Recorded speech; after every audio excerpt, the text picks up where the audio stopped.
ஓம் நமோ நாராயணாய. ஓம் நமோ நாராயணாய.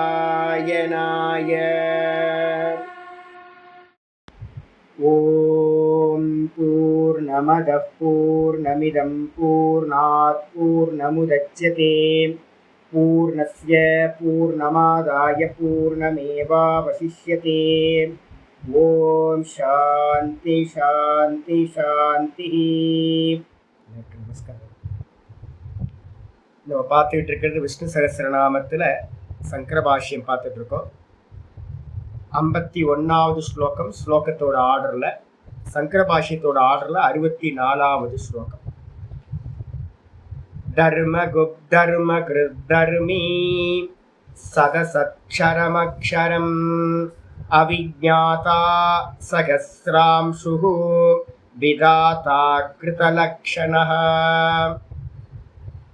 நேற்று இந்த ஸ்லோகத்துக்கானது பார்த்தீங்க அப்படின்னா சத்து அசத்து இந்த 2 சப்தங்கள் வரைக்கும் பார்த்துருக்கோம். 479வது நாமம் வரைக்கும் பார்த்துருக்கோம்.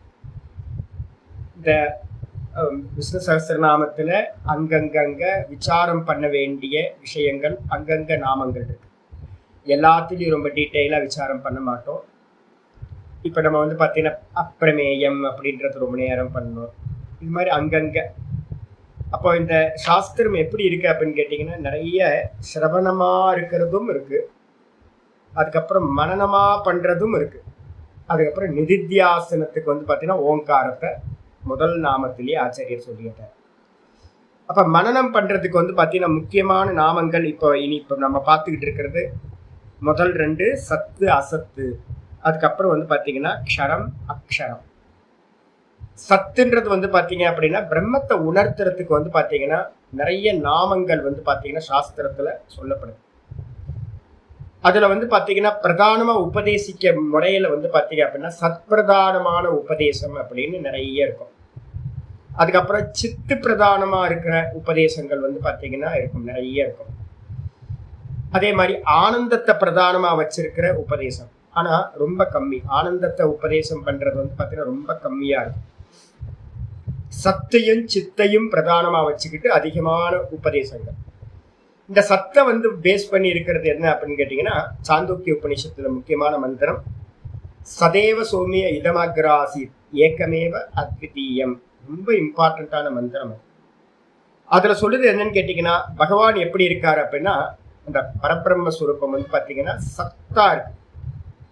எங்க இருந்துச்சு அப்படின்னா இப்பவும் இருக்கு.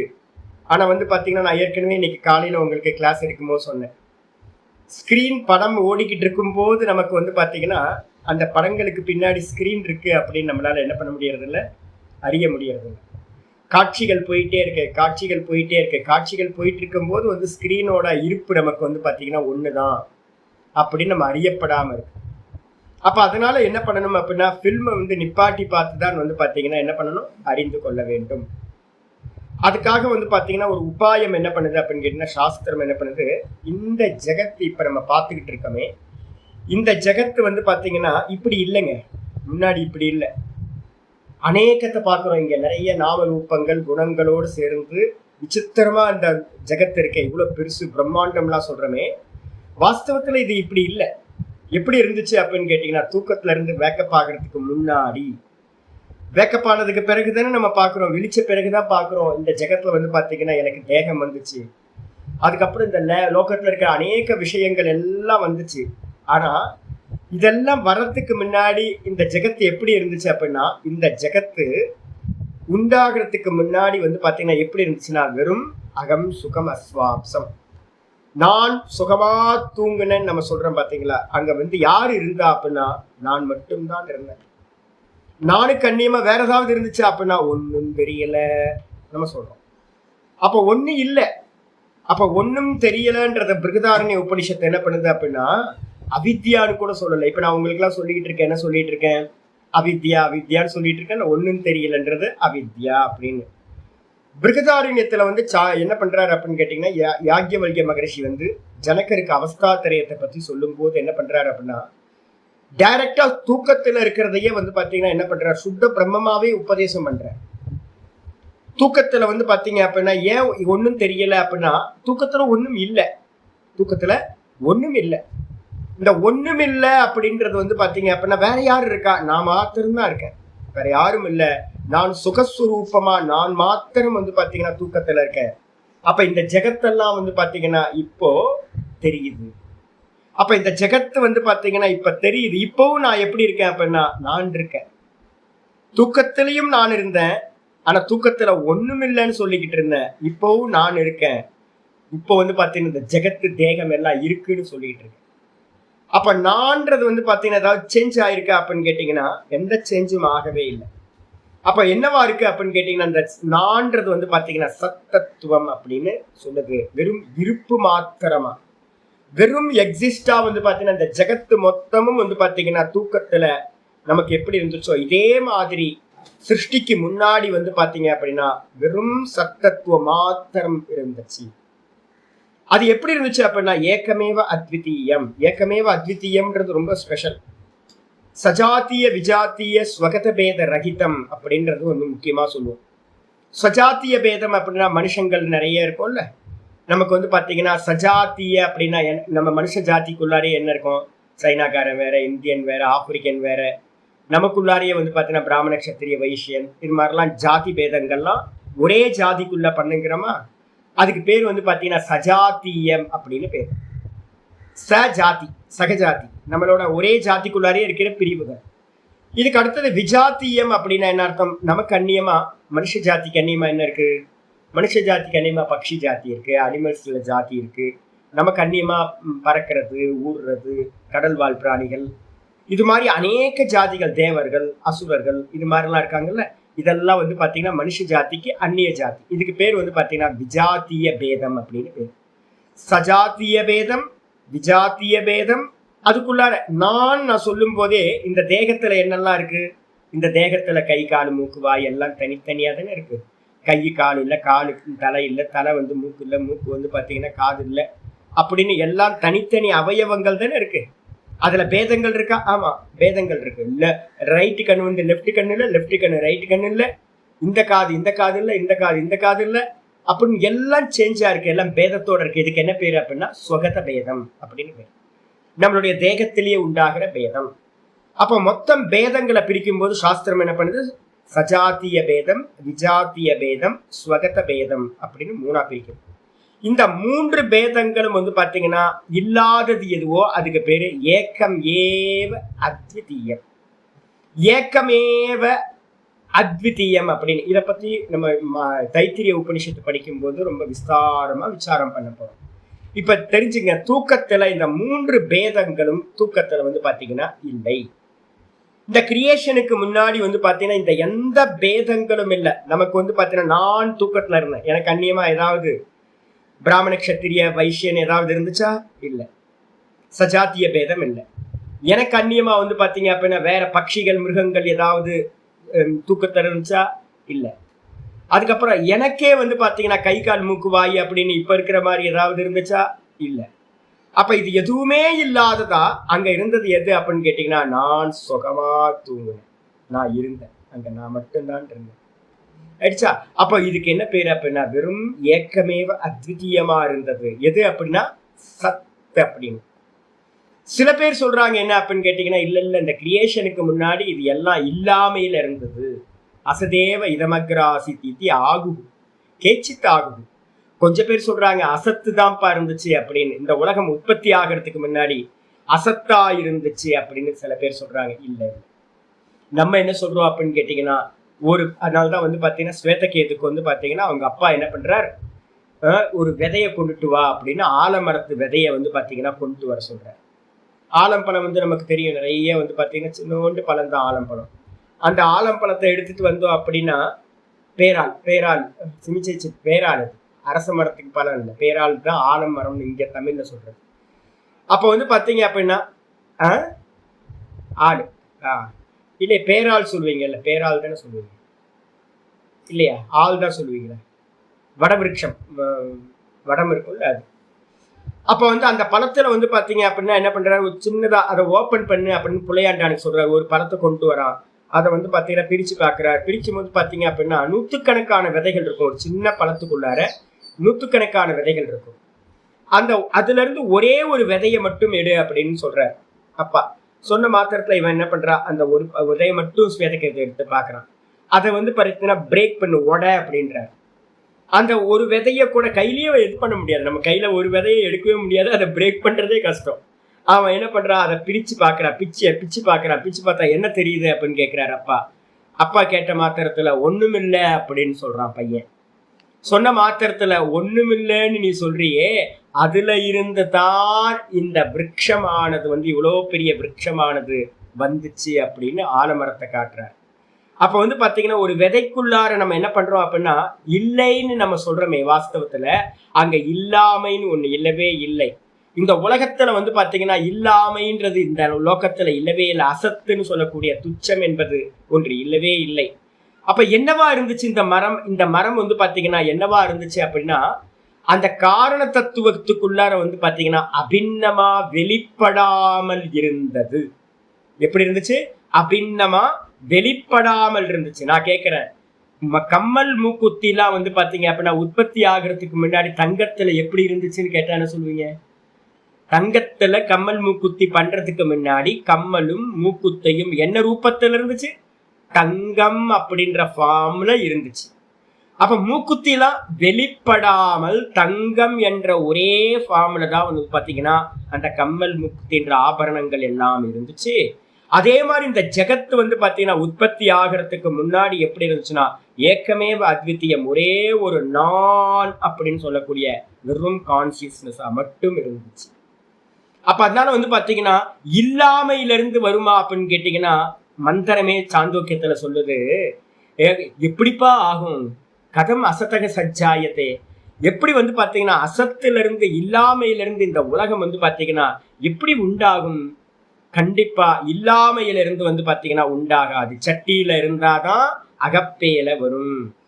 ஒண்ணு குடவுன்ல ஒண்ணு இருந்தாதான் அதை நம்ம வெளியில கொண்டு வர முடியும். பீஜம்னு ஒண்ணு இருந்தாதான் மரம் வரும்.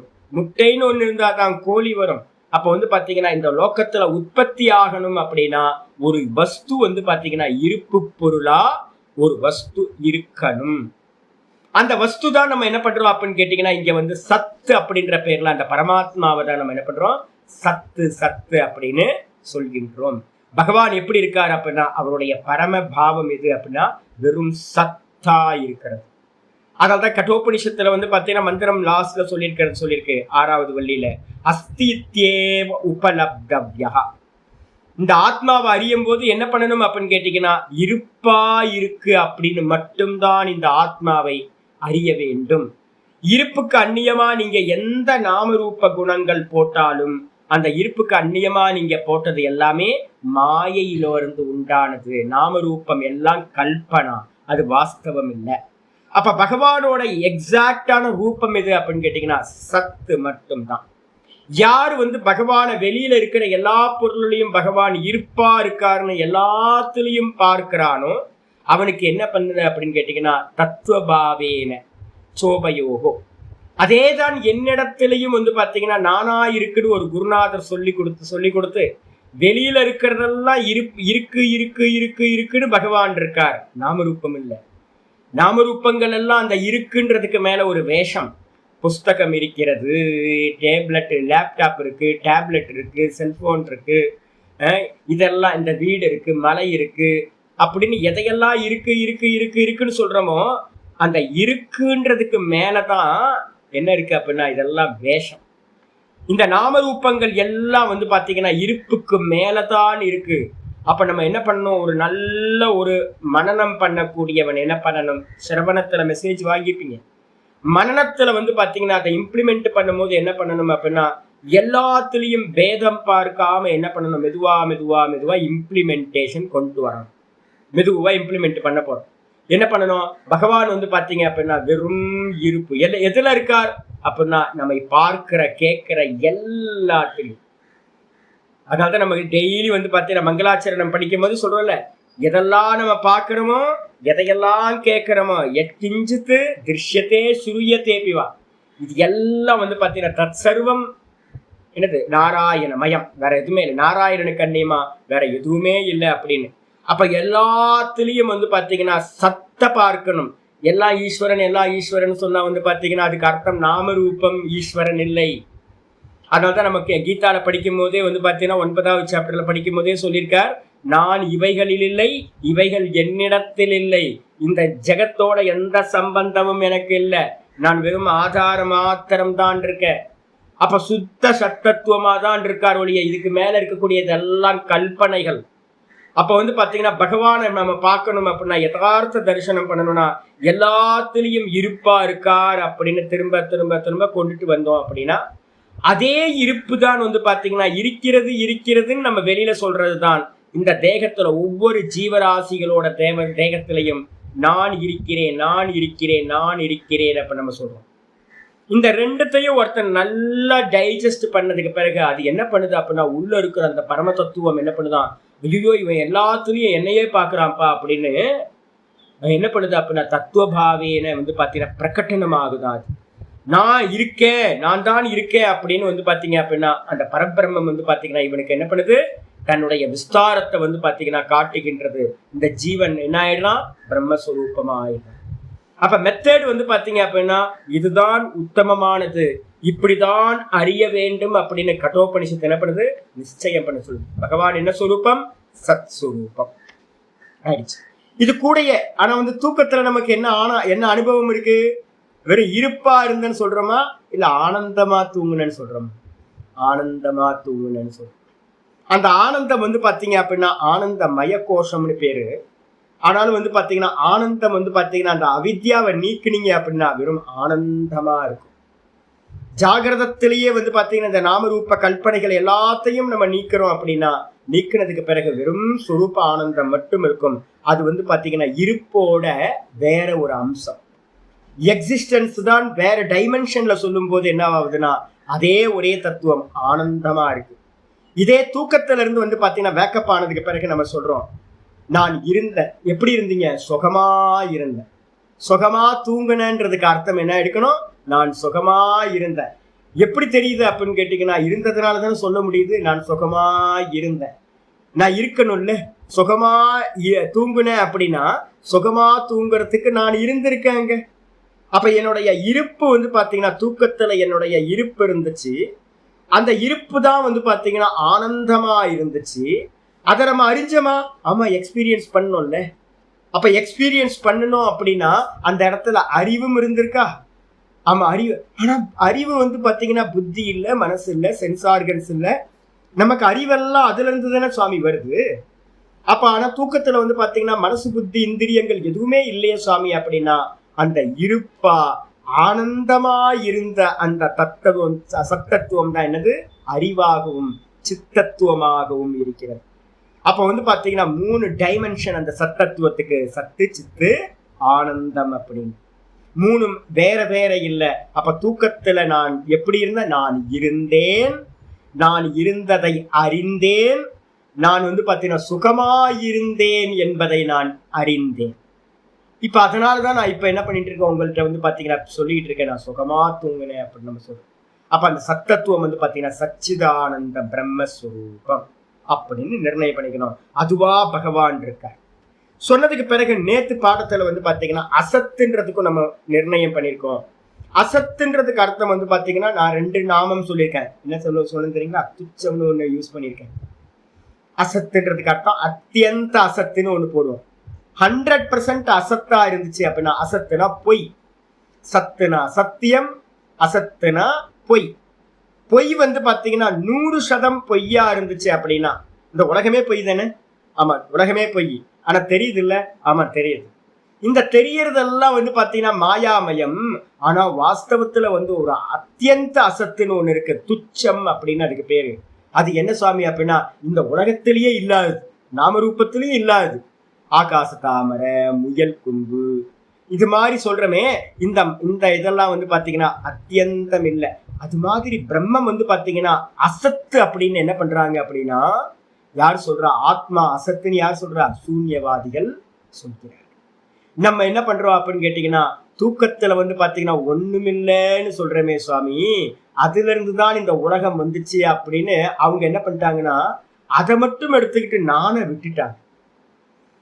கூட நம்ம என்ன பண்றோம், நான் சுகமா தூங்குன வேற ஒன்றையும் அறியவில்லை அப்படின்னு நம்ம எடுத்திருக்கோம். அவங்க என்ன பண்ணிட்டாங்க, நான் சுகமா தூங்குனன்ற ஒரு ஆதார தத்துவத்தை விட்டுட்டு அவங்க என்ன எடுக்கிறாங்கன்னா ஒன்றுமில்லை அப்படின்னு தூக்கத்துல இருக்கு, அது சூனியம், அந்த சூனியத்துல இருந்து தான் இந்த உலகம் வந்தது அப்படின்னு சொல்றாங்க. சூனியம்னு ஒரு வஸ்து இந்த உலகத்துல இல்லவே இல்லை. ஏன் அப்படின்னா சூனியத்தை சொல்றது கூட பாத்தீங்கன்னா ஒரு இருப்பு பொருள் ஆதாரமா ஒன்னு எக்ஸிஸ்டன்ஸா இருக்கணும். நான் சுகமா தூங்குன ஃபர்ஸ்ட் பர்சன் இருக்கணும். அவன் தான் சொல்றான் நான் வேற ஒன்றையும் அறியவில்லை அப்படின்னு.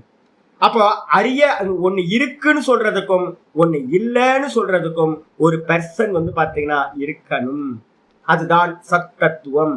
அப்ப சத்து ஒண்ணு இருந்தாதான் அசத்துன்னு ஒண்ணு இல்லாமைன்னு ஒண்ணு இருக்கும். அப்ப சத்த பேஸ் பண்ணிதான் அசத்தும் இருக்கும். அப்போ என்ன சொல்லிட்டோம் அப்படின்னு கேட்டீங்கன்னா, இப்ப நம்ம என்ன பண்றோம், இவங்களை பௌத்தவாதிகள் என்ன பண்றோம், இந்த உலகத்துல சூன்யம்னு ஒண்ணு இல்லப்பா அப்படின்னு கேன்சல் பண்ணுறோம். கேன்சல் பண்ணதுக்கு பிறகு பாத்தீங்கன்னா இது ரொம்ப டெக்னிக்கலா ஒண்ணு சொல்றோம். நம்ம சாஸ்திரத்தை சொல்லும் போது இந்த நான் சுகமா தூங்குனன்ற சத்தத்துவம் இது கூட ஒன்னும் தெரியலன்றத பாத்தீங்கன்னா கொஞ்சம் வியாக்கியானம் பண்றோம். இந்த ஜெகத்தை பத்தி பேசும்போது இது ஒரு மாயைன்னு ஒண்ணு இருந்துச்சு அப்படின்னு. இது கூட எதுக்காக, வியாபகாரிக்கத்துக்கு, உபதேசத்துக்காக. உபதேசாத் அயம்வாதக, உபதேசத்துக்காகத்தான் பாத்தீங்கன்னா மாயா தத்துவத்தை நம்ம சொல்றோம். நான் கேட்கிறேன் என்னன்னு கேட்டீங்க அப்படின்னா, தங்கத்துக்கு மேல ஏதாவது ஒரு மாயா கம்மலையும் மூக்குத்தியம் பண்ணிச்சா? கம்மல் தங்கமா தானே இருக்கு, ஆனா தெரியுதே சாமி. அப்ப நம்ம என்ன பண்ண வேண்டியிருக்கு, அதுக்கு ஒரு பேர் கொடுக்குறோம். தங்கத்துக்கு மேல தங்கமா தெரியாம வேற ஒரு நாமரூபமா தெரியுது அப்படின்னா அதுதான் மாயா. அதே மாதிரி இந்த நானுக்கு மேல பாத்தீங்கன்னா ஏதோ ஒண்ணு பண்ணுச்சு, அதுதான் மாயான்னு பேர், அவித்யான்னு பேர். அதுல இருந்துதான் பாத்தீங்கன்னா இந்த மொத்த ஜெகத்தும் நாமரூப ஜெகத்தும் வந்துச்சு. இப்ப நான் கேட்கிறேன், நாமரூபங்கள் எல்லாத்துக்கும் எது காரணம்? அப்ப நான் அவ்வியக்தம் சொல்றேன். அந்த மூல பிரகிருதி பிரதானம் மாயா. அந்த மூல பிரகிருதி பிரதானம் மாயான்றது வாஸ்தவமா இருப்பு பொருளா இல்லாத பொருளான்னு கேட்டா என்ன சொல்வீங்க அப்படின்னு கேட்டீங்கன்னா இல்லை. அப்படிதானே தூக்கத்து அனுபவம் நமக்கு ஒண்ணுமில்லைன்னு தானே சொல்றோம் அந்த மாயையே. அப்ப ஒண்ணுமில்லைன்னு சொல்றதுனால அது ஒரு இருப்பு பொருள் இல்லை, ஒரு எக்ஸிஸ்டன்ஸ் உள்ளது இல்லை, சொந்த இருப்புத்தன்மை இல்லாதது. அப்ப சொந்த இருப்புத்தன்மை இல்லாததுக்கு என்ன பேரு சுவாமி அப்படின்னு கேட்டீங்கன்னா அசத்து. சத்து அப்படின்னா சொந்த இருப்புத்தன்மை உடையது சத்து, சொந்த இருப்புத்தன்மை இல்லாதது அசத்து. கம்மல் மூக்குத்திக்கெல்லாம் பாத்தீங்கன்னா தனியா இருப்புத்தன்மை இருக்கா அப்படின்னா இல்லை. தங்கம் இல்லை அப்படின்னா அதுக்கு மேல பாத்தீங்கன்னா இருக்கிறது அந்த கம்மல் மூக்குத்தி, அதுக்கு தனியா எக்ஸிஸ்டன்ஸ் இல்லை. தனியா கொண்டுவாங்க, இந்த தங்கத்தை தனியா ஆக்கிடுங்க, கம்மல் மூக்குத்திய தனியா காட்டுங்க அப்படின்னா நம்மளால என்ன பண்ண முடியாது, காட்ட முடியாது. அப்ப என்ன அர்த்தம்னா தங்கத்தை தனியா காட்ட முடியுமா? காட்ட முடியும். தங்கம் தனியா ஒரு கோல்டு பிஸ்கட்டா இருக்கும் மொழிய, ஆனா பாத்தீங்கன்னா கம்மல் மூக்குத்தி பாத்தீங்கன்னா தங்கத்தை விட்டுட்டு தனியா இருக்குமா? நான் இருக்காது. அப்ப அந்த கம்மல் மூக்குத்தி எல்லாம் பாத்தீங்கன்னா எதுக்கு மேல இருக்கு? தங்கத்துக்கு மேலதான் இருக்கு. அதுக்கு என்ன பேரு சொல்றோம்? அசத்து அப்படின்னு சொல்றோம். அதே மாதிரி இந்த லோகத்துல நம்ம பாத்தீங்கன்னா எந்த இதுல ஜாகிரதத்துல இப்ப நம்ம யூஸ் பண்றது எல்லாம் பாத்தீங்கன்னா ஃபர்ஸ்ட் பர்சன் இது நான். இந்த ஃபர்ஸ்ட் பர்சன் அந்த நானுக்கு பேரு சத்து. இந்த நானுக்கு மேலதான் இந்த பரமஹம்சானந்தாவும் இந்த ஜெகத்தும் பாத்தீங்கன்னா நம்ம எல்லாம் சொல்லிக்கிட்டு இருக்கோம். நான் இருக்கேன், நான் இன்னாரா இருக்கேன், நான் இன்னாரா இருக்கேன் அப்படின்னு. நான் ஆம்பளையா இருக்கேன், பொம்பளையா இருக்கேன், இந்தியனா இருக்கேன், சன்னியாசியா இருக்கேன், கிரகஸ்தனா இருக்கேன் அப்படின்னு சொல்றோம். இந்த உலகம் இருக்கு அப்படின்னு சொல்றோம். இது எல்லாம் எதுக்கு மேல கல்பித்தம் அப்படின்னா, சப்ஜெக்டா பேசும்போது நானுக்கு மேல, வெளியில பேசும்போது இது இது இது இது இது அப்படின்னு இதுக்கு மேல இருக்கு. நான் பரமஹம்சானந்தாவா இருக்கேன், நானுக்கு மேல இருக்கிறது இந்த தேகம் இருக்கிறது. அதே மாதிரி இது புஸ்தகமா இருக்கு, இது மலையா இருக்கு அப்படின்னும் போது மலை புஸ்தகம் எல்லாம் அந்த இதம் சப்தத்துக்கு மேல கல்பித்தமா இருக்கு. அப்ப வாஸ்தவத்துல பாத்தீங்க அப்படின்னா அது என்ன பேரு அப்படின்னா அசத்துன்னு பேரு. அந்த இதை விட்டுட்டு, அதுக்கு அந்த எக்ஸிஸ்டன்ஸை விட்டுட்டு இந்த உலகத்துல எதுக்குமே இருப்புத்தன்மை இல்லை. அப்ப இந்த மொத்த ஜெகத்தும் என்ன அப்படின்னா அசத் ரூபம் அப்படின்னு நம்ம சொல்றோம். அசத்துனா என்ன அர்த்தம்? திரும்ப ஞாபகம் வச்சுக்கணும், சொந்த இருப்புத்தன்மை இல்லாது. இருக்கா? ஆமா இருக்கு, ஆனா சொந்த இருப்புத்தன்மை அதுக்கு இல்லை. அப்ப எது வரைக்கும் சுவாமி நமக்கு அதை வந்து நம்ம விவகாரம் பண்றோம் அப்படின்னா, நிஷ்டை கைகூடி வந்து பாத்தீங்க அப்படின்னா நான் நானா நிக்கிற வரைக்கும் வந்து பாத்தீங்க அப்படின்னா இதுக்கு ஒரு மகிமை இருக்கு. நான் நானா நிக்க ஆரம்பிச்சுட்டேன் அப்படின்னா இது வாஸ்தவத்துல இல்லாமல் போயிடும்.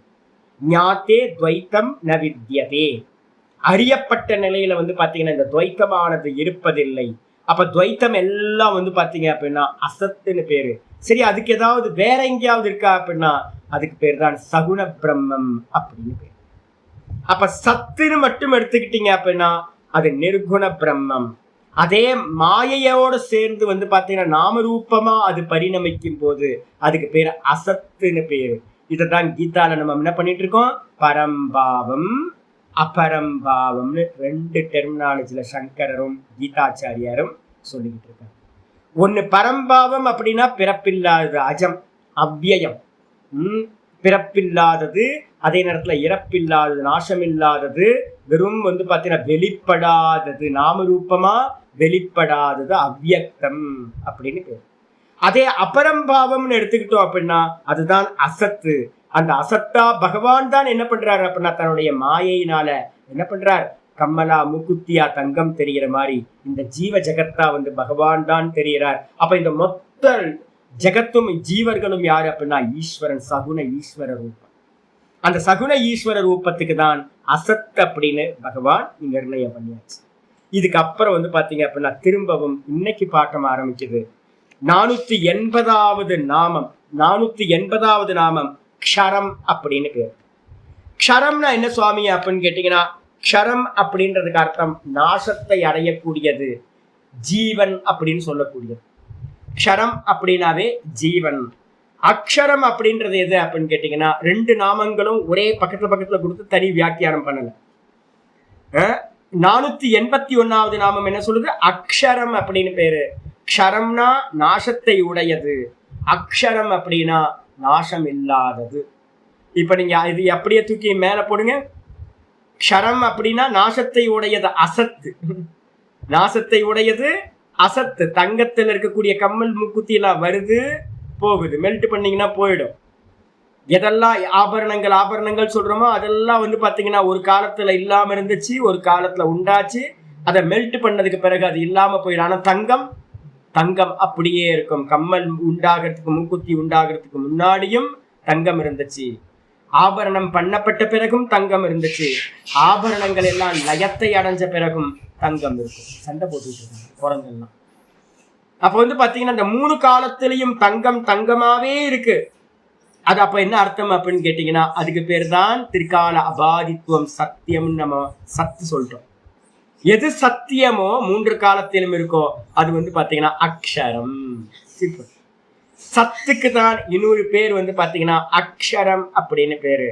அதே நேரத்துல எது நாசத்தை உடையதா இருக்கோ அதுக்கு பேரு க்ஷரம் அப்படின்னு பேரு.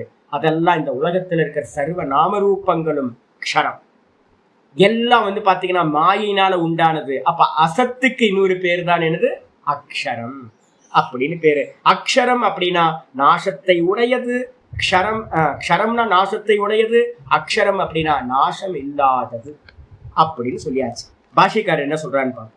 பாஷிகார் சொல்றாரு என்னன்னு கேட்டீங்கன்னா சர்வாணி பூத்தானி க்ஷரம். சிம்பிளா முடிச்சிட்டார். உண்டானவைகள் எதெல்லாம் இருக்கோ, பூத்தம் அப்படின்னாவே எல்லாத்துலயும் என்ன பண்ணிக்கணும், எங்கெல்லாம் பூத்தம் வந்துச்சோ அந்த இடத்துல எல்லாம் நம்ம என்ன பண்ணோம், உண்டானவை கிரியேஷன்ல எதெல்லாம் உற்பத்தி ஆச்சோ அதுக்கெல்லாம் பேரு பூத்தம் அப்படின்னு பேரு.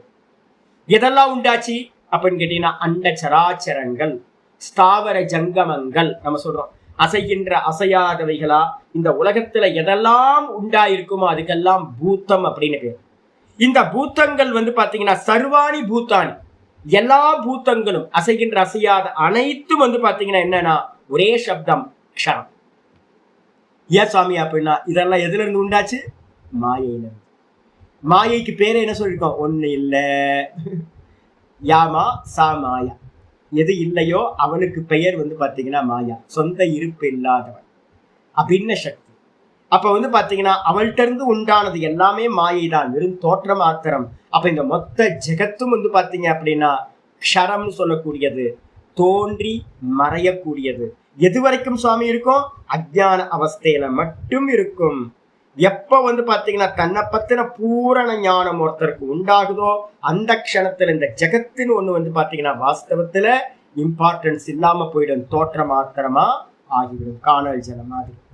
அப்ப நம்ம ஞானத்துக்கே வந்து பாத்தீங்கன்னா இதான் உரசி பாக்குறது. நமக்கு ஞானம் வந்து பாத்தீங்கன்னா இந்த ஜெகத் வந்து பாத்தீங்கன்னா வெறும் நாம ரூபமா இருக்கா இல்லையா, மெசேஜா மட்டும் இருந்துச்சு அப்படின்னா, இதுச்சு நேற்று ஒரு 27 பேர் செத்து போயிட்டாங்க, அப்புறம் இங்கே ஒருத்தர் இறந்து போயிட்டாரு, அங்கே ஒருத்தர் இறந்து போயிட்டாரு, ஒருத்தர் 4 குழந்தைங்க பிறந்திருக்கு, இது ரொம்ப வைபவம்லாம் நடந்துச்சு, சங்கராச்சாரியார் புது சங்கராச்சாரியாரை பீட்டத்தில் எடுத்து வச்சுட்டாங்க அப்படின்னு எல்லாத்தையும் வந்து பார்த்தீங்கன்னா மெசேஜா பார்த்தீங்கன்னா காணல் ஜலம் ஓடிக்கிட்டு இருக்கு. சிப்பியில் வந்து பார்த்தீங்கன்னா வெள்ளி மாதிரியே தெரியுது, கைத்தில் வந்து பார்த்தீங்கன்னா பாம்பு மாதிரியே தெரியுது அப்படின்னு வந்து பார்த்தீங்கன்னா எல்லாத்தையும் நீங்க வந்து பார்த்தீங்கன்னா வெறும் தோற்ற மாத்திரமா இருக்கு அப்படின்னு, இது எல்லாம் வெறும் சூப்பர் இம்போஸ் அப்படின்னு உங்க சித்தத்துக்குள்ளார எந்த ஒரு மாறுபாடும் இல்லாம இருந்துச்சுன்னா நீங்க என்ன ஆயிருக்கீங்கன்னு அர்த்தம், உங்க ஞானம் டைஜஸ்ட் ஆயிருக்குன்னு அர்த்தம்.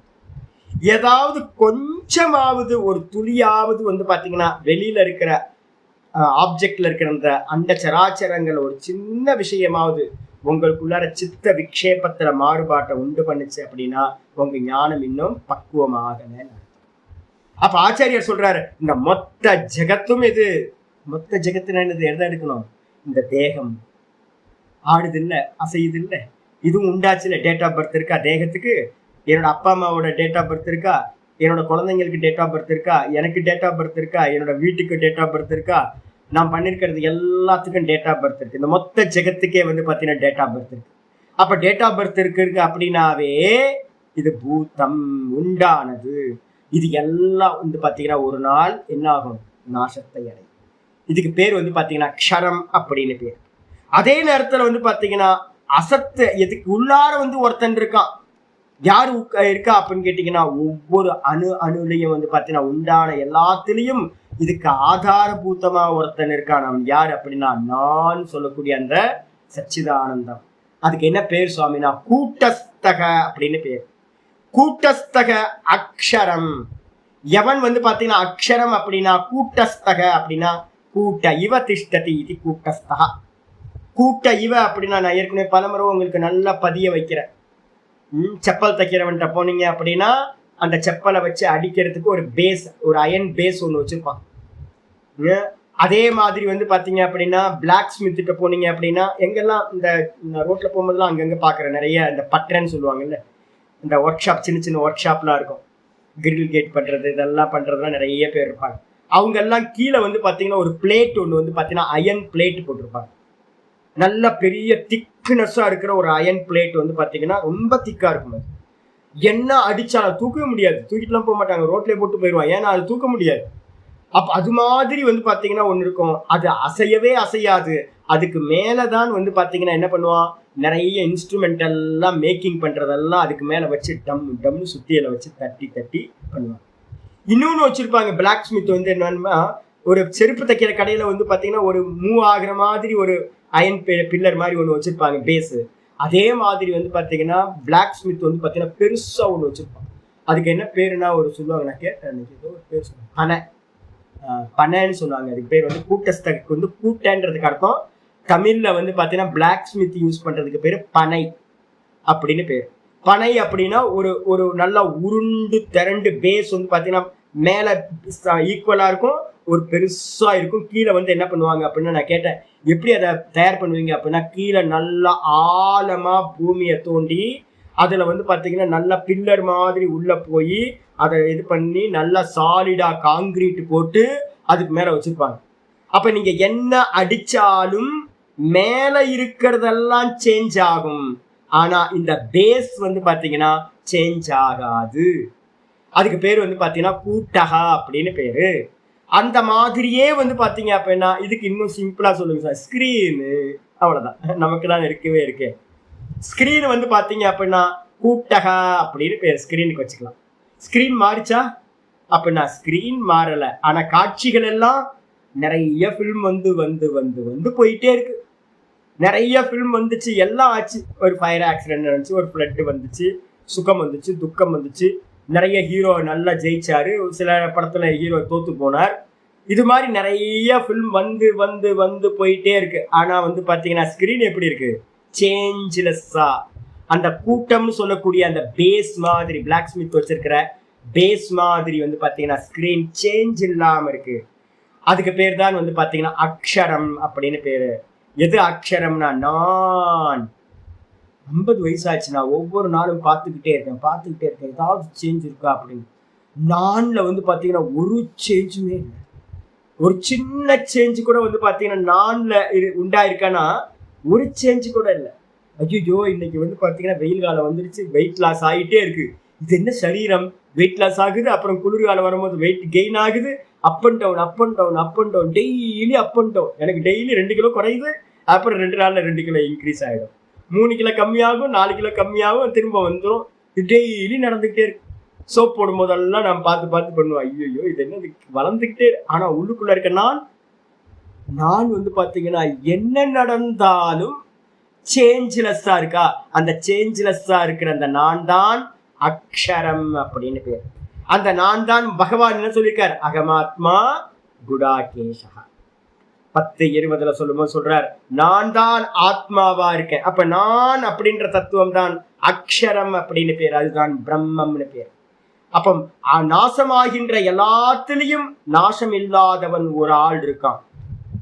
வினஷ்யத்சு அவினஷ்யந்தம் யக பஷ்யதி சபஷ்யதி 13வது சாப்டர்ல வந்து பாத்தீங்கன்னா சொல்லுது, எவன் வந்து பாத்தீங்க அப்படின்னா எல்லா நாசமாகின்றவைகளிலும் நாசமில்லாதவனா ஒருத்தன் இருக்கான், அவன் தான் கூட்டஸ்த பிரம்மம் அப்படின்னு பேரு, அவன் தான் ஆத்மான்னு பேரு. இத வந்து பாத்தீங்கன்னா ஆச்சாரியார் இங்க சொல்றார், என்ன சர்வாணி பூத்தான், எல்லா பூத்தங்களும் க்ஷரம். அது கூட வந்து பாத்தீங்கன்னா எது கூட்டஸ்தனா எவன் வந்து பாத்தீங்க அப்படின்னா இருக்கிறானோ அவன் வந்து பாத்தீங்க அப்படின்னா கூட்டஸ்தகன்றது பேர் அக்ஷரம். இது ஒரு அர்த்தம். இதுக்கப்புறம் வந்து பாத்தீங்கன்னா கூட்டக அப்படின்றதுக்கு அர்த்தம் இன்னொரு ஒரு அர்த்தம் பண்றாங்க. கூட்டம்ன்றதுக்கு அர்த்தம் என்ன அப்படின்னு கேட்டீங்கன்னா குப்பைன்னு அர்த்தம். குப்பை, நம்ம டஸ்ட் சொல்றோம் பாத்தீங்களா, டஸ்ட்பின் வந்து வச்சு போடுறோம்ல, அப்ப ஏகப்பட்ட குப்பை. இந்த குப்பைகளுக்கு நடுவுல வந்து பாத்தீங்கன்னா எது இருக்கோ அதுக்கு பேரு கூட்டஸ்தகான்னு பேரு. இந்த தேகம், மனசு, புத்தி இதெல்லாம் தத்துவங்கள் இருக்குல்ல, இதெல்லாம் வந்து பாத்தீங்கன்னா கூட்டகான்னு பேரு. இது எல்லாத்துக்கும் பேரு என்ன பேருனா குப்பைன்னு பேரு. இந்த குப்பைக்கு நடுவுல வந்து பாத்தீங்கன்னா ஒரு மாணிக்க மாதிரி இந்த நான் சுத்தமானது இருக்கு.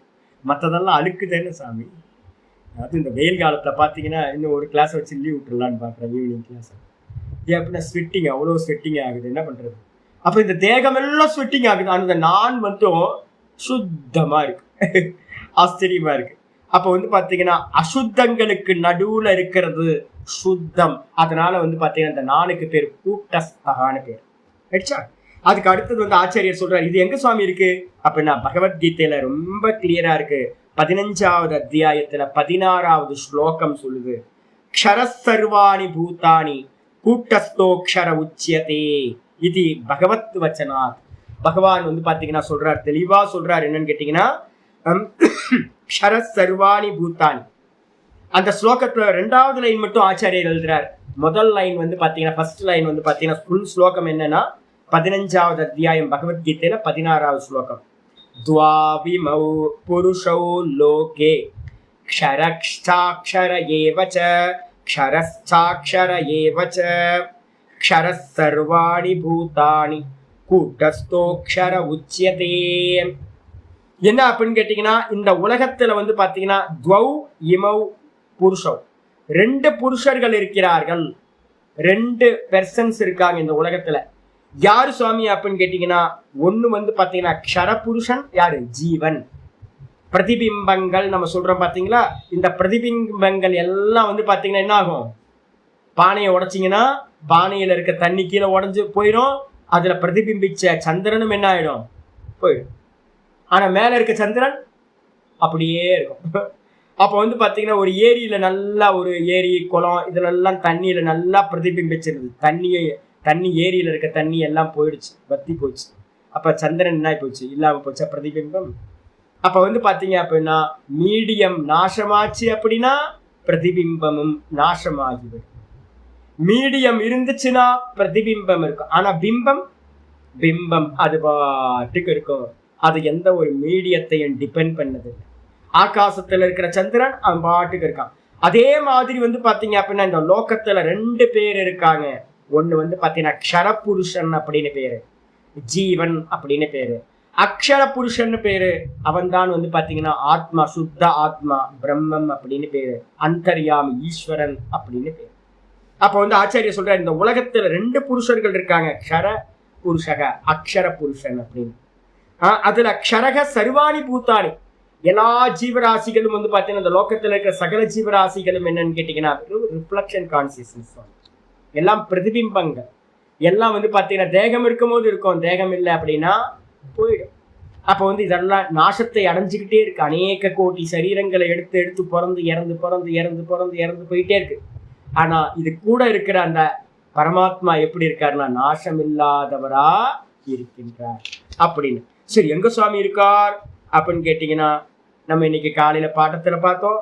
அதே மாதிரி பகவத்கீதையில 16வது ஸ்லோகத்துக்கு முன்னாடி 15வது ஸ்லோகத்தை சொல்லுது. பகவான் எங்க இருக்கார் அப்படின்னும் போது சர்வஸ்ய சாகம் ஹிருதி சன்னிவிஷ்டா. பிம்பம் வந்து பாத்தீங்கன்னா நம்ம பிம்பம் பிரதிபிம்பம் சொல்லும் போது சந்திரன் மேல கீழே வந்து பாத்தீங்க அப்படின்னா பிரதிபிம்பத்தை ஜலத்துல சொல்றோம். ஆனா வந்து பாத்தீங்க அப்படின்னா வாஸ்தவத்துல வந்து பாத்தீங்கன்னா நம்ம இடத்துல வந்து பிம்பம் பிரதிபிம்பம் எங்க இருக்கு அப்படின்னா எங்க பிரதிபிம்பத்தை அனுபூதி பண்றோமோ அதே இடத்துலதான் பிம்பமும் இருக்கு. துவா சுபர்ணா சயுஜா சகாயா அப்படின்னு முண்டக்க மந்திரம் ஒண்ணு இருக்கு. ஒரே கிளையில, மரத்தோட ஒரே கிளையில 2 பட்சிகள் இருக்கு. ஒரு பட்சி வந்து பாத்தீங்கன்னா ஜீவாத்மா, அது என்ன பண்ணுது, அந்த மரத்துல இருக்கிற எல்லா பழங்களையும் சாப்பிட்டு சுக துக்கத்தை மாத்தி மாத்தி ஐயோ புளிக்குது ஐயோ இனிக்குது அப்படின்னு துக்கத்தையும் சுகத்தையும் மாத்தி மாத்தி அனுபவிக்குது. ஆனா இன்னொரு பட்சி வந்து பாத்தீங்கன்னா ஈஸ்வர சாட்சியா அது பாட்டுக்கு பார்த்துக்கிட்டே இருக்கு, எதுவுமே பண்ணாம இருக்கு அப்படின்னு மந்திரம் சொல்லுது. அந்த 2 கிளி தான் இங்க 2 அக்ஷரம் க்ஷரம் அப்படின்னு 2 பேரா சொல்லப்பட்டு. எங்க இருக்காங்க 2 பேரும்? 2 பேருமே வந்து பாத்தீங்கன்னா ஹிருதயத்துல இருக்காங்க.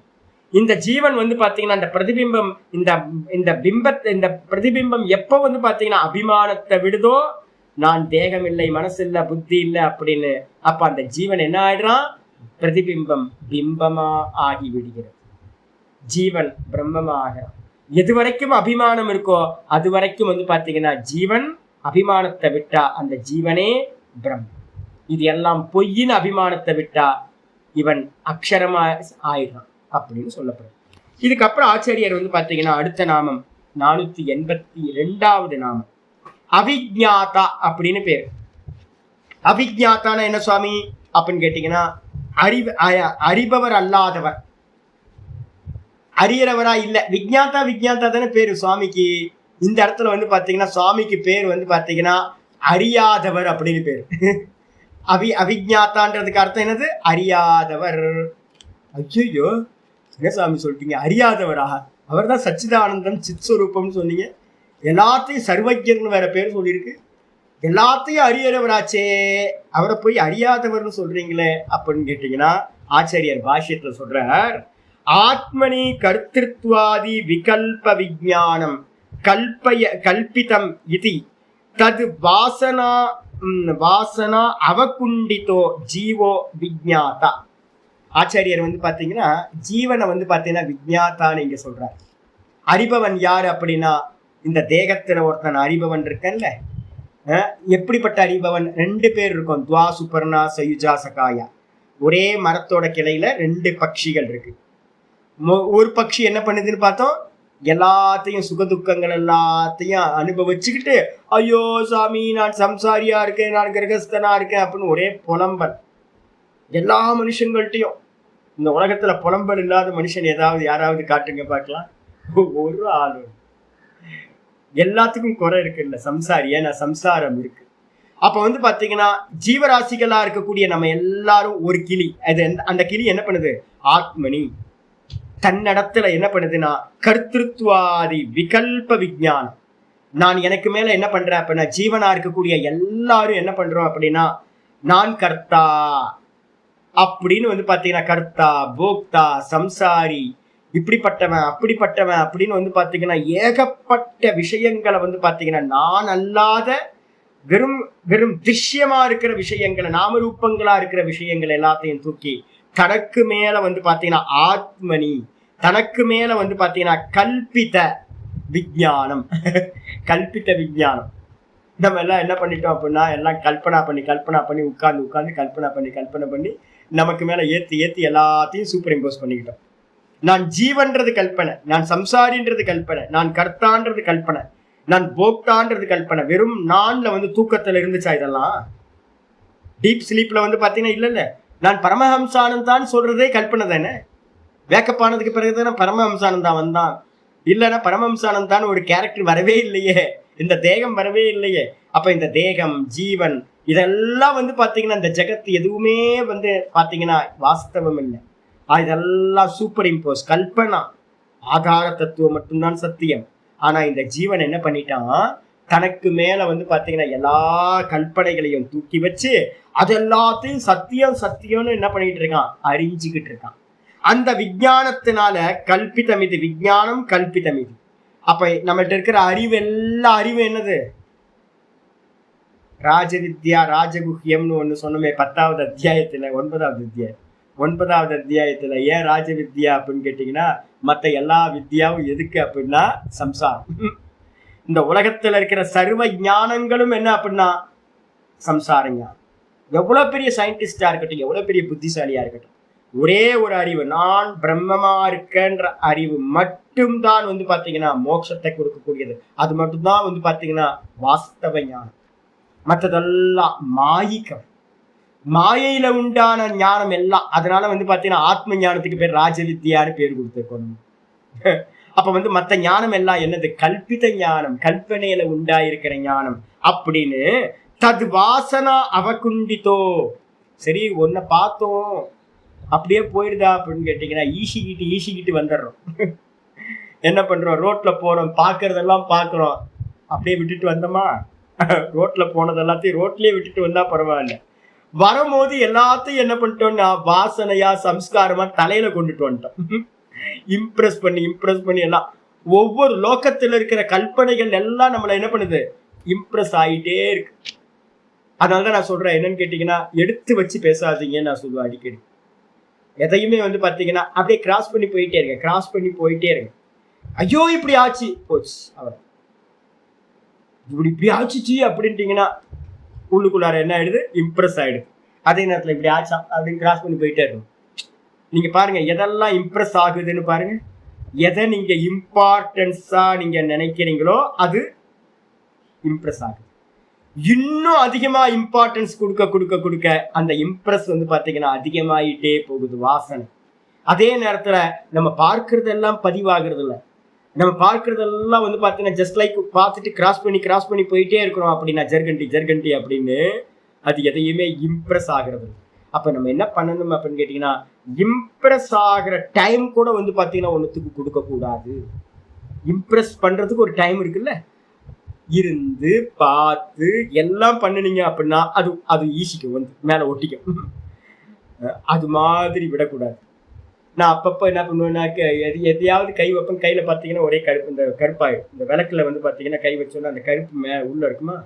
நான் டெய்லி வந்து பாத்தீங்கன்னா வாரத்தை ஒரு 2 நாள் 3 நாள் எனக்கு வந்து இந்த பிரச்சனை இருக்கு. என்ன பண்ணுவேன் அப்படின்னு கேட்டீங்கன்னா, எங்கேயாவது தொட்டா கையில கரை, அந்த கரை வந்து பாத்தீங்கன்னா வேஷ்டியில பட்டுரும், இங்க படும் அங்க படும், செவுத்துல பார்த்தோம்னா செவுத்துல கரை. அப்போ வந்து பாத்தீங்கன்னா கரை வந்து பாத்தீங்க அப்படின்னா கொஞ்சம் கேர்லெஸ்ஸா இருந்தா எல்லா இடத்துலயும் கரை பட்டுரும். ஆனா நம்ம என்ன பண்ணிட்டு இருக்கோம், லோகத்துல இருந்து ஒரே கருப்பா மேல எல்லாம் பூசிக்கிட்டே இருக்கும். அதுக்கு என்ன பேர், வாசனா, சம்ஸ்காரம். அதனாலதான் நான் சொல்லுவேன், எங்கேயாவது போறது அப்படின்னா நான் ரொம்ப இது பண்ண மாட்டேன். எங்க போறதா இருந்தாலும் என்ன பயம் வருது அப்படின்னா, எங்க போனாலும் என்னது, ஒரு லூலு மாலுக்கு போனோம்னு வச்சுங்களேன், ஐயோ இந்த பொருள் இருக்கு அந்த பொருள் இருக்கு அப்படின்னு எல்லாத்தையும் பார்த்து உள்ள இம்ப்ரெஸ் ஆயிடுது. இதை வாங்கணும் அதை வாங்கணும். விக்ரமன் ஃபுல்லா மொத்த உலகமும் மார்க்கெட்டிங்கா இருக்கு. எங்க போனாலும் மார்க்கெட்டிங். நமக்குள்ளார வந்து பாத்தீங்கன்னா வஸ்துவை திரிச்சிடறான் உள்ள வந்து. சம்ஸ்காரத்தை உண்டு பண்ணி இந்த உலகத்துல வாசனையை உண்டு பண்ணி நம்ம எல்லாம் என்ன ஆயிடுறோம், தது வாசனா அவகுண்டித்தோ.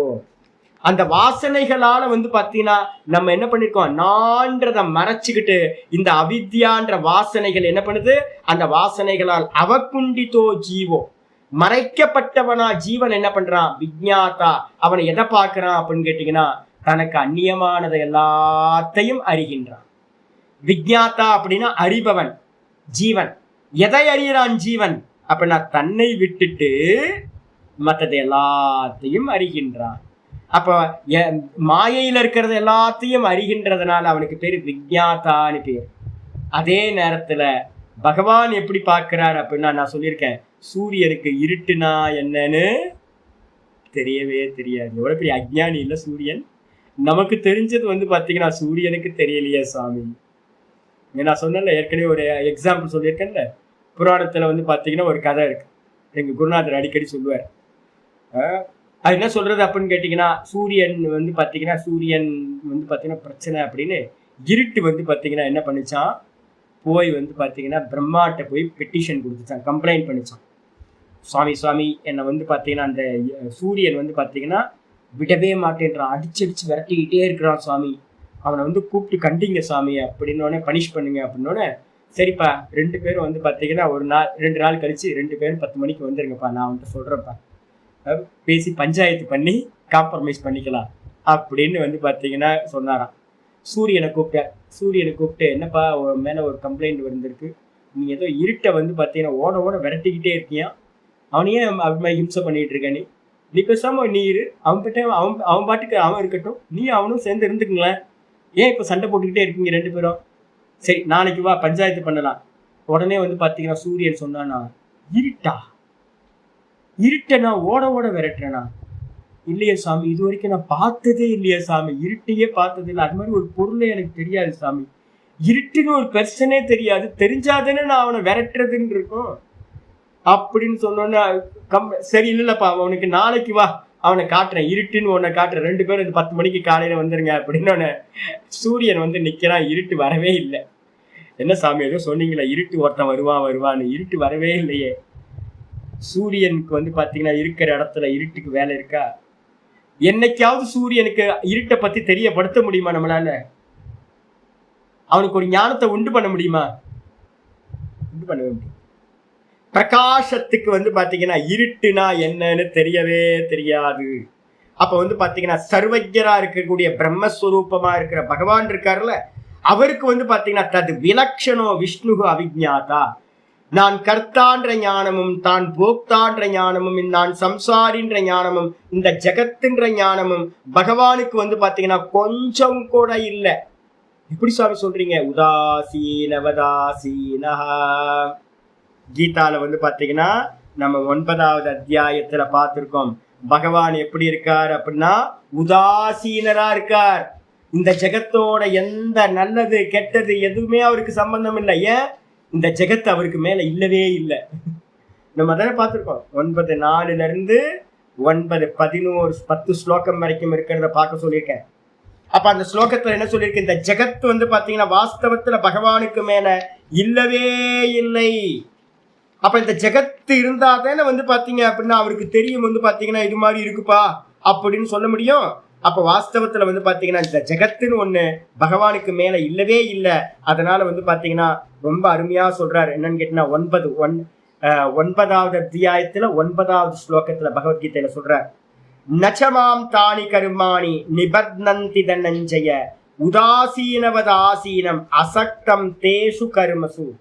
இந்த ஜெகத்து எல்லாம் உற்பத்தி ஆகுது, லயமாகுது, எல்லாம் ஆதார தத்துவமா இருக்கிற பகவானுக்கு மேலதான். மாயை கிரியேஷன் பண்ணுது, எல்லாத்தையும் பண்ணிட்டு இருக்கு. யாருக்கு மேல? பகவானுக்கு மேல. இங்க நிறைய ஜீவர்கள் உண்டாகுறாங்க, துக்கப்படுறாங்க, செத்து போறாங்க, எல்லாம் நடந்துகிட்டு இருக்கு.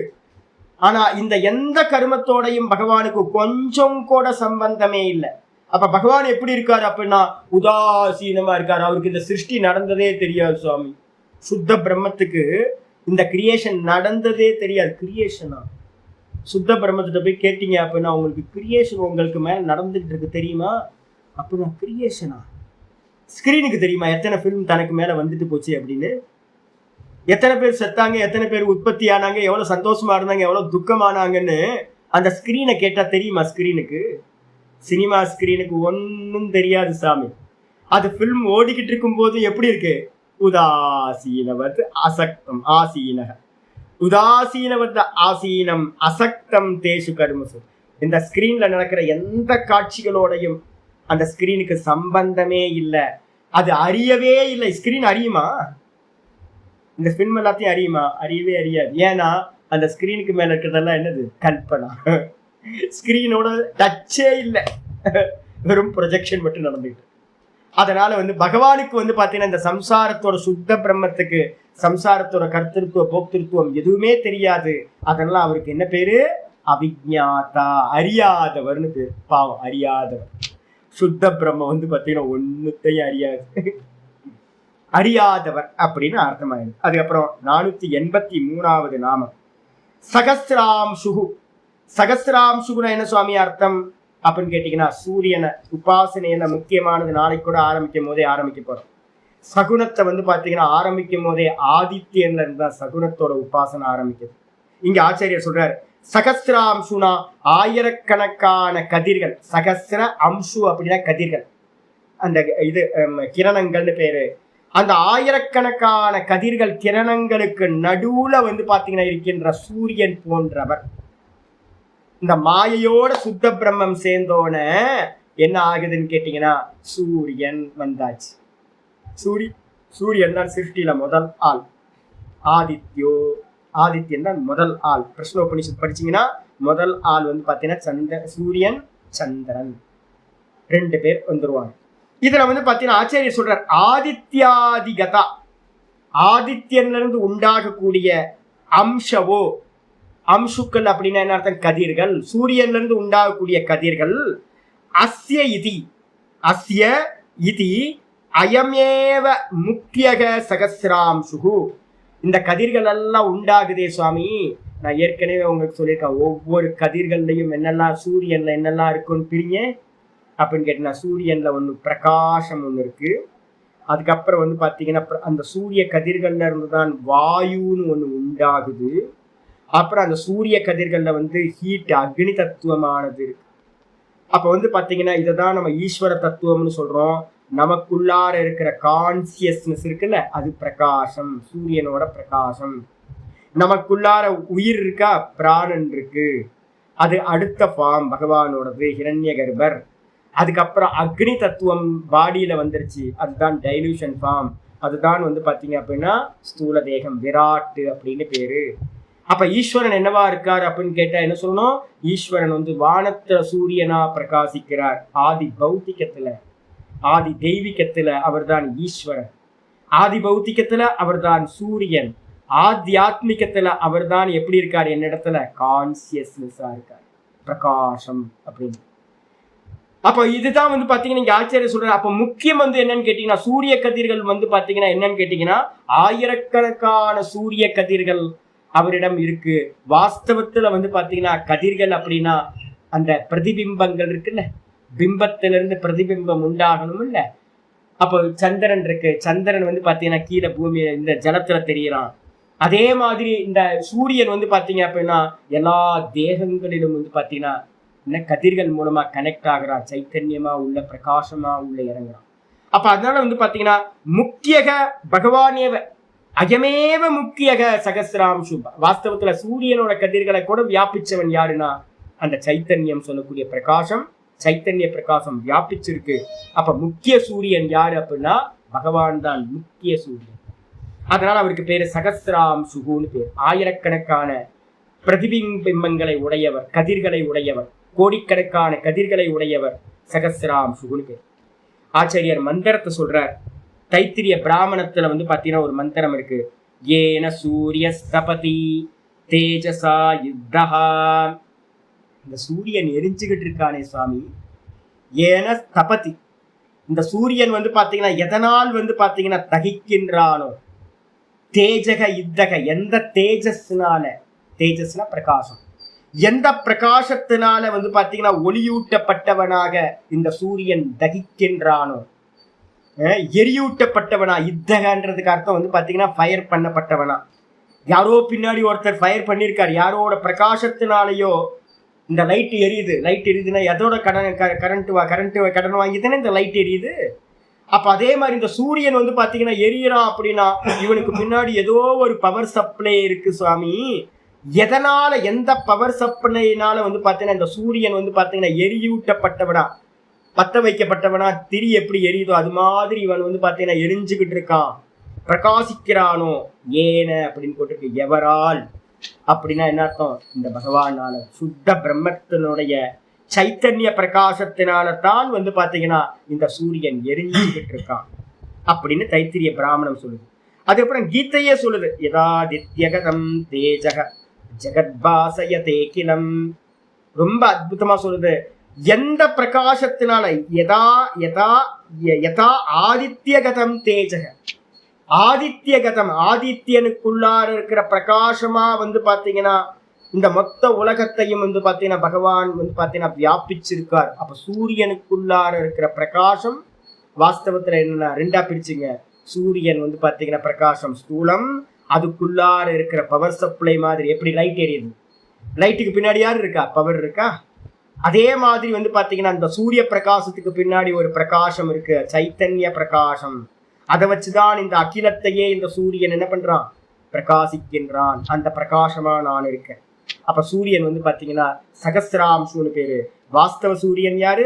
பகவான் தான் சகசிராம்சு. 1000 கதிர்களை உடைய சூரிய ரூபத்தில் அவர் தான் இருக்கார்.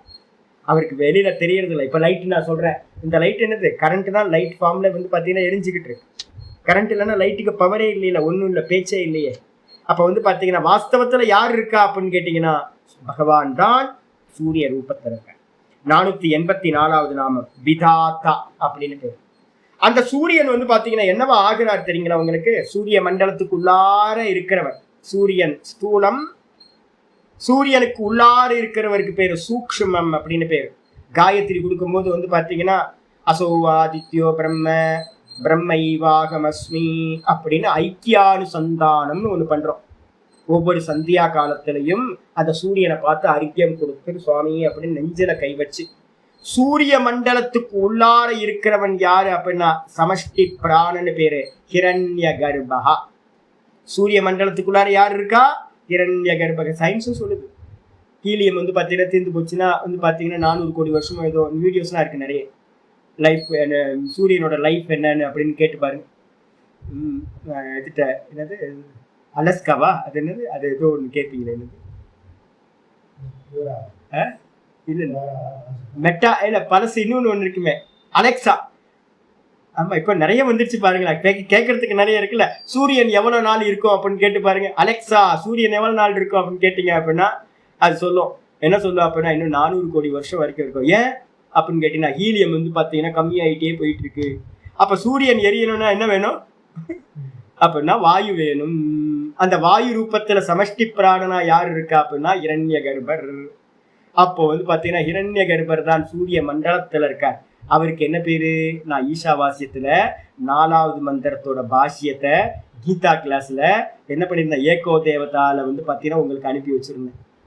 என்ன அனுப்பி வச்சிருந்தேன்? 4வது மந்திரம் பாத்தீங்கன்னா எவர் சூத்ராத்மா என்று சொல்லப்படுகிறாரோ அவர்தான் கர்ம பல தாத்தா. சூரிய மண்டலத்தில் இருக்கக்கூடிய அந்த கர்மபல தாத்தா என்ன பண்றார்? தன்னுடைய கதிர்கள் மூலமா இங்க இருக்கக்கூடிய சகல ஜீவராசிகளுடைய நாடி மண்டலத்தையும் கனெக்ட் பண்ணி நம்மள்ட்ட இருக்கக்கூடிய எல்லா கர்ம பலன்களையும் அவர் அந்த நாடிகள் மூலமா சப்ளை பண்ணிக்கிட்டே இருக்கார். ரேஷனை வந்து பாத்தீங்கன்னா அவர் எதன் மூலமா கொடுக்கிறார்? சூரியனோட கதிர்கள் மூலமா கொடுக்கிறார். கர்ம பலனை கொடுக்கிறவர் அந்த விதாத்தான்னு பேர். சூரிய மண்டலத்துக்குள்ளா இருக்கிற ஹிரண்ய கர்ப்பர் விதாத்தா. அப்ப போன சகசிராம்சுன்றதும் இரண்ய கர்ப்பரை குறிக்கிறது. அவர்தான் சூரியனா இருக்கார். அந்த சூரியனா இருக்காருன்னா அவருக்கு தேகம் சூரியன், தேகத்துக்குள்ளார இருக்கிற அவர் இரண்ய கர்ப்பர் விதாத்தா அப்படின்னு பேர். விதாத்தான்றதுக்கு அர்த்தம் விசேஷ ரூபேன கர்ம பலம் ததாத்து இது விதாத்தா. எல்லா ஜீவர்களுக்கும் அவங்கவுங்களுக்கு ஏத்த மாதிரி கர்ம பலன்களை கொடுக்கறதுனால பகவானுக்கு பேர் விதாத்தான்னு பேர். ஆச்சாரியர் சொல்றார், விசேஷேன சேஷ திக் கஜ பூ தாரான் சர்வபூதான் பூதானாம் தாத்ரூன் ததாத்தி இது விதாத்தா. தாங்கிறது அப்படின்னு நம்ம சொல்றோம். தாங்குறார் இப்ப அவரு அப்படின்றோம். பகவான் தான் எல்லாத்தையும் தாங்குறார். எப்படி தாங்குறார்? விசேஷேன, ரொம்ப ஸ்பெஷலா. ரொம்ப ஸ்பெஷலா என்ன பண்றார்? ஜீவராசிகளை வந்து பாத்தீங்கன்னா யாரெல்லாம் தாங்குறாங்க? ஜீவராசிகளை தாங்கிறது யாரு அப்படின்னு கேட்டீங்கன்னா சேஷ.